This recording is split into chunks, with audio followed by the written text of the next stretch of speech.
Total energy of a particle executing S H M is, क्या वो x पे depend करती है? बिल्कुल नहीं करती है। जो टोटल एनर्जी होती है वो तो कांस्टेंट रहती है और उसका एक्स का फंक्शन ही नहीं है वो, so it is independent of x. और उसकी वैल्यू क्या होती है? तो अगर आप मीन पोजीशन को पोटेंशियल एनर्जी के लिए रेफरेंस मानोगे तो उसकी वैल्यू होती है half m omega square a square. ये है total energy for a particle executing S H M. The kinetic energy is given by k equal to k not cos square omega t. तो maximum value of potential energy पूछ रहे हैं, ठीक है।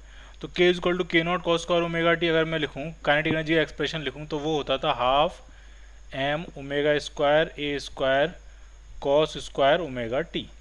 तो ये है आपका के नॉट, मैक्सिमम काइनेटिक एनर्जी, ठीक।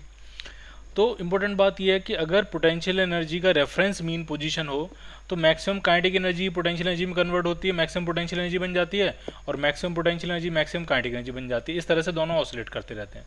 तो maximum value of potential energy तो के नॉट आनी चाहिए, लेकिन ये कब होगा? ये तब होगा कि जब मेन पोजीशन ही पोटेंशियल एनर्जी के लिए रेफरेंस होगी। अब इसमें एक आंसर और दिया, नॉट ऑब्टेनेबल। तो जब ये आंसर दिया है, अगर सारे आंसर के नॉट के टर्म्स में दिए होते, के not by two, k not by three, ये वो, तो हमने के नॉट आंसर टिक कर दिया होता, आगे बढ़ गए होते। लेकिन एक आंसर ये भी दिया है इसमें, नॉट ऑब्टेनेबल।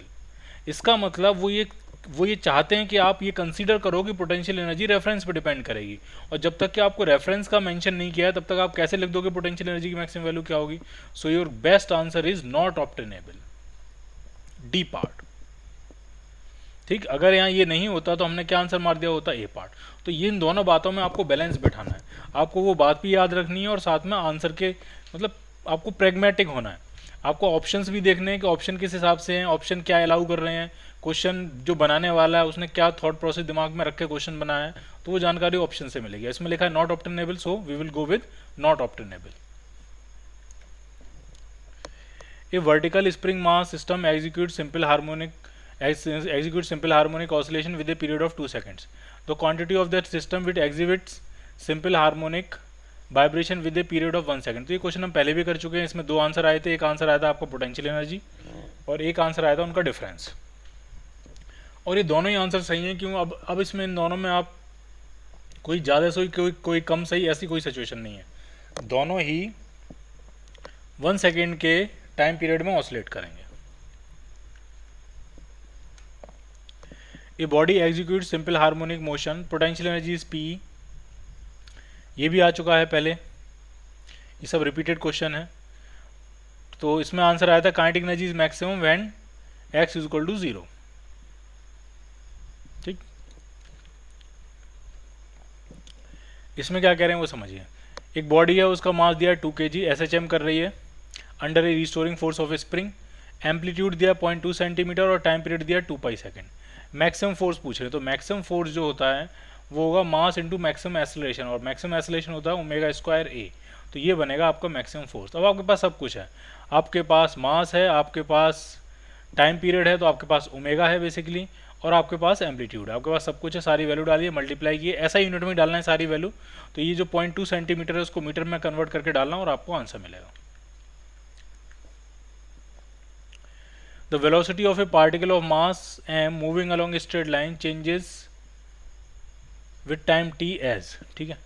वेलोसिटी का वेरिएशन आपको दिया कि वेलोसिटी का जो डबल डेरिवेटिव है वो माइनस के वी के प्रोपोर्शनल है, यानी वेलोसिटी एस एच एम कर रही है। क्योंकि ये जो इक्वेशन होती है किसी भी फिजिकल क्वांटिटी का टाइम के साथ डबल डेरिवेटिव उसी की नेगेटिव वैल्यू के प्रोपोर्शनल होता है, तो वो फिजिकल क्वांटिटी टाइम के साथ क्या कर रही होती है? S H M.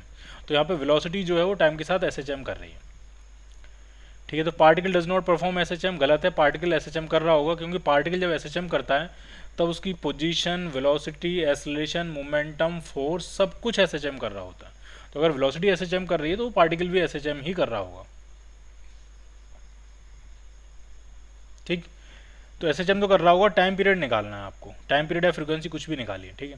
तो जो फ्रीक्वेंसी या टाइम पीरियड पोजीशन का होता है वही वेलोसिटी का, वही एक्सेलरेशन का होता है, वही फोर्स का होता है, वही मोमेंटम का होता है। काइनेटिक एनर्जी और पोटेंशियल एनर्जी का टाइम पीरियड हाफ होता है। तो हम अगर वेलोसिटी का टाइम पीरियड निकाल लें तो वही टाइम पीरियड आपके पार्टिकल के एस एच एम का हो जाएगा। कैसे करेंगे आराम समझिए, देखिए। तो ये जो डबल डेरिवेटिव आया प्लस के वी इज इक्वल टू 0, तो अगर आप SHM की इक्वेशन से कंपेयर करोगे तो ये जो टर्म होता है ये ओमेगा स्क्वायर होता है, तो ओमेगा स्क्वायर तो हो जाएगा के, तो ओमेगा हो गया आपका अंडर रूट के। तो टाइम पीरियड आपका आ जाएगा 2 पाई बाई ओमेगा, यानी 2 पाई बाई अंडर रूट के, ये होगा टाइम पीरियड। और अगर आपको लीनियर फ्रीक्वेंसी लिखनी है तो 1 अपॉन टाइम पीरियड होगा, तो वो हो जाएगा अंडर रूट के अपॉन 2 पाई। तो जो आंसर मैच कर रहा है वो ये वाला आंसर मैच कर रहा है। कई बार फ्रीक्वेंसी देख के समझ में नहीं आता ये कौन सी फ्रीक्वेंसी है, कि लीनियर फ्रीक्वेंसी की एंगुलर फ्रीक्वेंसी, क्योंकि अगर एंगुलर फ्रीक्वेंसी होता तो अंडर रूट सिर्फ के आंसर बन जाता, ठीक है, लेकिन 2 पाई से डिवाइड किया तो वो डेफिनेटली लीनियर फ्रीक्वेंसी रही होगी।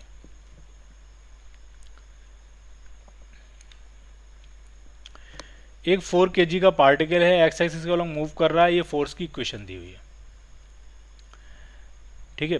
तो ये SHM है, क्योंकि फोर्स जो है वो माइनस के एक्स के फॉर्मेट में है।